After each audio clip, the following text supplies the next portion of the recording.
Olá, minha gente. Então, tudo certo? Então, viva! Pessoal, eu vou dar uma dica para o vestibular seriado da UPE, terceira fase, o SSA 3. Mas antes da dica, quero te fazer aquele velho pedido. Já está inscrito no nosso canal? Não? Se inscreva, ative as notificações. Se gostar da aula, deixe o seu like. Isso para você é nada, para o nosso canal é muito, mas muito importante. Compartilhe o nosso canal com seus amigos. Posso contar com isso? Então vamos fazer essa dica bem bacana para o vestibular seriado da UPE, terceira fase. Vamos à dica. Então, a dica dessa aula é sobre a dilatação do tempo. Esse tópico faz parte da teoria da relatividade especial. Se preferir, teoria da relatividade restrita. Esse tópico é uma das consequências do segundo postulado dessa teoria. Vamos revisar esse postulado? Se você quiser uma discussão mais profunda sobre os dois postulados da teoria da relatividade especial, você procura no nosso canal uma aula sobre isso, tá? O título da aula é Teoria da Relatividade Especial, postulado, certo? Mas eu vou relembrar aqui, que é importante para esse tópico, o segundo postulado, porque a dilatação do tempo, como eu falei agora há pouco, é uma das consequências desse segundo postulado. O que é que o postulado garante? Que a velocidade da luz no vácuo é uma constante c para qualquer referencial inicial, independentemente da velocidade da fonte de luz. Se preferir, a velocidade da luz independe do referencial inicial. Rapidinho, deixa eu te lembrar o que representa o referencial ser inicial. Referencial inicial é quando o referencial se encontra em equilíbrio. Para isso, a velocidade tem que ser constante. Como velocidade é uma grandeza vetorial, para ser constante, ela tem que ser constante em módulo, direção e sentido. Isso me dá duas possibilidades. Constante igual a zero, que é o repouso, e constante diferente de zero, que é o movimento retilíneo uniforme. Então, se o referencial é inicial, ou ele está em repouso, ou está em movimento retilíneo uniforme. Muito bem. Para a física clássica, para a física de Newton, a duração de um evento, o intervalo de tempo que dura um evento, ele independe do referencial. Ele é absoluto. Ele é o mesmo para qualquer referencial. E é isso que acontece no nosso dia a dia. Por quê? Porque no nosso dia a dia, os veículos assumem uma velocidade que, comparada com a velocidade da luz, essa velocidade é desprezível. Então, os intervalos de tempo, eles são iguais e é isso que garante a física clássica. Porém, nesse tópico, a dilatação do tempo, um referencial vai assumir uma velocidade em relação a outro que não vai ser desprezível comparada com a velocidade da luz.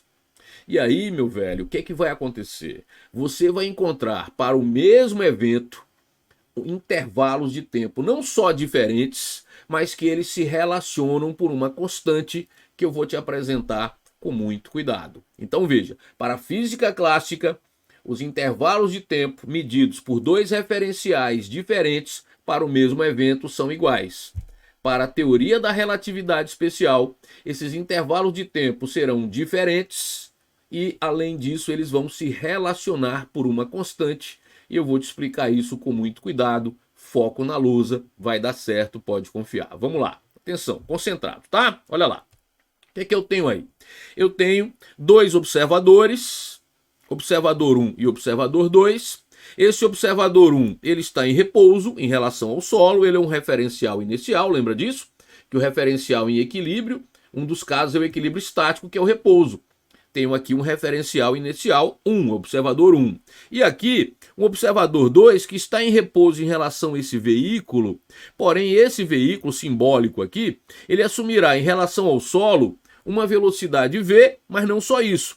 Essa velocidade é constante em módulo, direção e sentido. Esse veículo se encontra em movimento retilíneo uniforme. Então temos dois referenciais iniciais. O observador 1 é um referencial inicial porque está em repouso. O observador 2 é um referencial inicial porque está em movimento retilíneo uniforme. Aí veja, fica maior aqui, deixa eu aparecer aqui para conversar contigo. Vai acontecer um fenômeno, qualquer fenômeno, pode ser uma coisa simples, como por exemplo medir o tempo que um corpo ao ser abandonado chega ao piso, chega ao solo. Esse intervalo de tempo vai ser medido por esses dois referenciais. Para a física clássica, esses intervalos de tempo são iguais. Pela teoria da relatividade especial, eles serão diferentes e vão se relacionar. Eu vou te explicar isso com muito cuidado agora. Veja lá. O evento, para o meu exemplo, vai ser algo muito simples. Eu vou abandonar um corpo daqui, é o início do evento, e ele vai chegar ao solo, é o fim, certo? Esse referencial 2, ele vai medir o intervalo de tempo ΔT2. Esse referencial 1 vai medir o intervalo de tempo ΔT1, para esse mesmo evento que se inicia aqui e termina aqui, certo?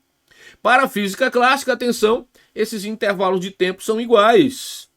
Porque para a física clássica, o intervalo de tempo é absoluto, ele independe do referencial.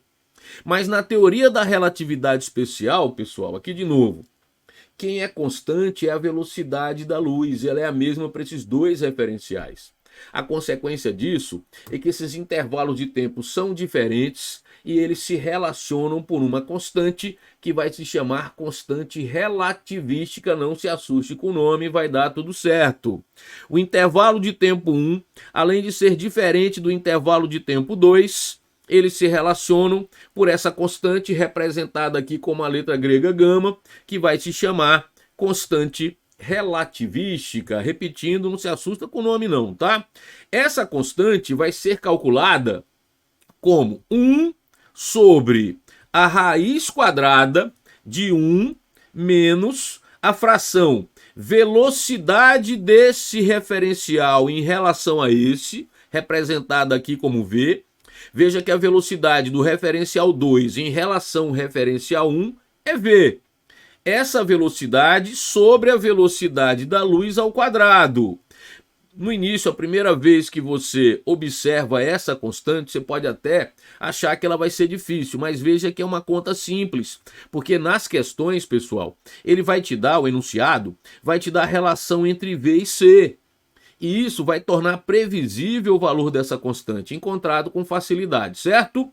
Então, a constante relativística é calculada como 1 sobre a raiz quadrada de 1 menos V sobre C ao quadrado, se preferir, V ao quadrado sobre C ao quadrado. C é a velocidade da luz no vácuo e V é a velocidade do referencial 2 em relação ao referencial 1, certo? Mas calma aí, calma. Você não pode memorizar essa equação assim. Por quê? Porque pode ser que para uma outra questão, quem ele tenha chamado de observador 1 seja observador 2 e vice-versa, os nomes sejam trocados. Pode ser que para uma questão ele não chame de 1 e 2, chame de A e B, X e Y.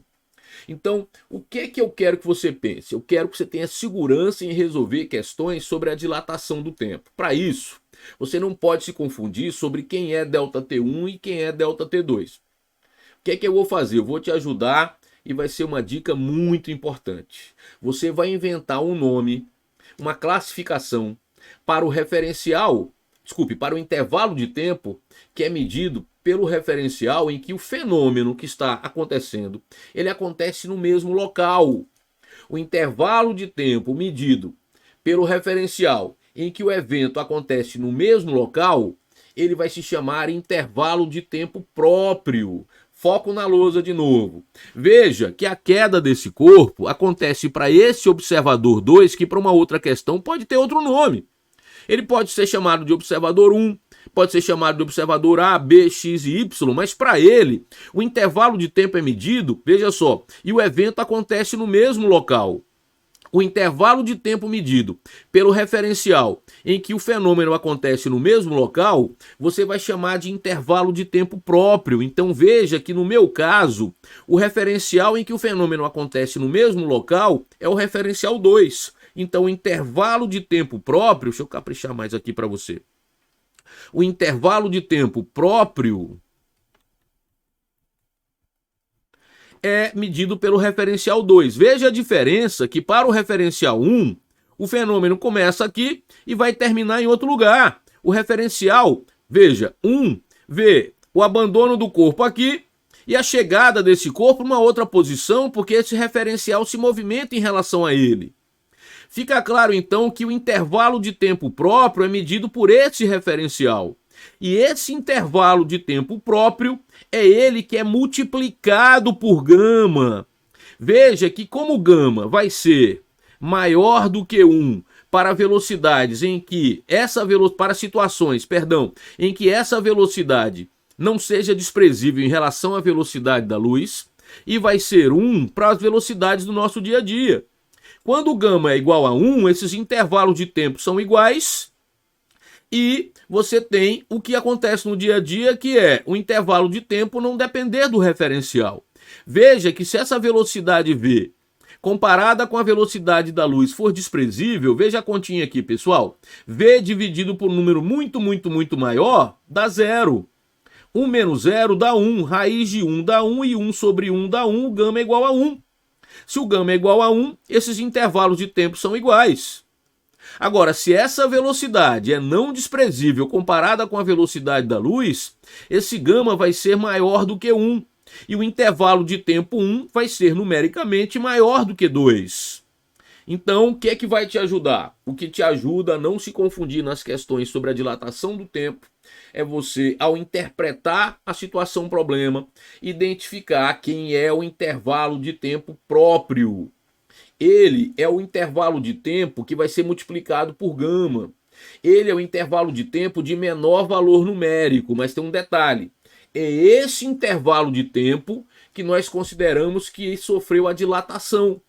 A dilatação é só uma metáfora. O que é que quer dizer? Quer dizer que para esse referencial, como o intervalo de tempo para o mesmo evento é menor, significa que cada fração de tempo durou mais. Cada segundo durou mais, cada minuto durou mais, cada hora durou mais e assim por diante. Por isso que nós chamamos de dilatação do tempo. O tempo dilatado é o tempo medido pelo referencial que mede para o evento acontecendo no mesmo local. No meu desenho, na minha situação, é o intervalo de tempo 2. Ele é o de menor valor numérico. O intervalo de tempo dilatado é o intervalo de tempo próprio, é o intervalo de tempo para o referencial em que o evento acontece no mesmo local. Bom, para isso ficar mais claro para você, qual é a minha proposta? Vamos fazer uma questão? Topa? Vamos lá, foco na lousa. Aí está. Vamos ler juntos. Um astronauta é colocado a bordo de uma espaçonave e enviado para uma estação espacial a uma velocidade constante, V igual a 0,8 c, ou seja, 80% da velocidade da luz no vácuo. No referencial da espaçonave, o tempo transcorrido entre o lançamento e a chegada na estação espacial foi de 12 meses, medido para quem está dentro da espaçonave. O fenômeno vai ser a viagem, desde o lançamento até a chegada à estação espacial. Qual o tempo transcorrido no referencial da Terra em meses, certo? Calma, respira, vem aqui. O evento é a viagem dessa nave do lançamento da Terra até a estação espacial. Para que referencial esse evento aconteceu no mesmo local? Para quem está dentro da nave, a viagem acontece no mesmo lugar. Esse intervalo de tempo, você pode chamar de delta T1, delta T2, delta TA, delta TB, delta T, delta T', você não vai se confundir. Porque você já nota que esse intervalo de tempo, que é medido pelo referencial em que a viagem aconteceu no mesmo local, é o intervalo de tempo próprio, é o de menor valor numérico, é o intervalo de tempo que você vai considerar como dilatado. Que no enunciado, para quem está dentro da espaçonave, esse evento viagem, ele dura 12 meses. Eu vou chamar esse tempo de delta T para fugir daquela fórmula delta T1 e delta T2 para te mostrar que eu não me confundo, certo? Esse intervalo de tempo de 12 meses é o intervalo de tempo próprio, porque a viagem da espaçonave sendo lançada na Terra até chegar à estação espacial, essa viagem acontece dentro da nave, no mesmo local para quem está lá, e isso dura 12 meses. Já para quem ficou na Terra, eu vou chamar de delta T'. Quanto tempo? Eu já sei que numericamente é maior, porque delta T' vai ser gama vezes delta T, certo? Um pouquinho mais de espaço. Vamos calcular gama para acabar com o mito de que é difícil. De forma genérica, primeiro, gama, a constante relativística, 1 sobre raiz quadrada de 1 menos V sobre C ao quadrado. Coloquei aqui o expoente em evidência, tá? No parênteses. vai 1 sobre raiz quadrada de 1 menos. V é 0,8C, ele disse isso, sobre C ao quadrado. Esse C aqui cai fora, deixa eu usar aqui outra cor que dá uma nitidez maior. Vamos usar vermelho. Esse C aqui cai fora, tá? Um pouquinho mais de espaço aqui, para a gente continuar essa conta. E aí gama fica 1 sobre raiz de 1 menos 0,8 ao quadrado é 0,64. Continua. 1 sobre raiz de 1 menos 0,64 é 0,36. Raiz de 0,36 é 0,6. 1 sobre 0,6, que é 6 sobre 10. O inverso de 6 sobre 10 é 10 sobre 6. Simplificando, gama vale 5 terços. Agora, o ΔT, para quem ficou na Terra, é gama vezes o tempo próprio, que é o tempo para o referencial que mediu o evento no mesmo local, é para quem está dentro da espaçonave. O ΔT para quem ficou na Terra, para o referencial na Terra, a viagem dessa espaçonave da Terra até, estou admitindo que é partindo da Terra, tá? Da Terra, do nosso planeta, até a estação espacial será 5 terços vezes 12 meses, 12 por 3 dá 4. O intervalo de tempo será de 20 meses. Veja que o mesmo evento, ele assume, vou aparecer em cima para não ficar na frente. O mesmo evento, ele assume durações diferentes. Que evento? A viagem da espaçonave, da Terra até a estação espacial. É o mesmo evento. Para a física clássica, esses intervalos de tempo seriam iguais. Mas como a velocidade da espaçonave é relevante, ela é não desprezível comparada com a velocidade da luz, esses intervalos de tempo são diferentes e se relacionam com a constante relativística.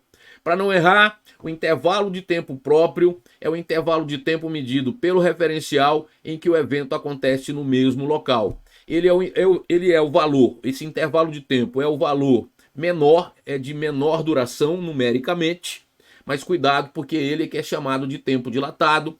Por quê? Porque mostra que cada fração de tempo durou mais. Então, a viagem para quem está dentro da nave dura 12 meses. Esse mesmo evento, viagem, para quem ficou na Terra, vai durar 20 meses. Portanto, aí está o tópico dilatação do tempo. Vamos marcar o gabarito porque é uma tradição nossa, né? Volta lá na lousa.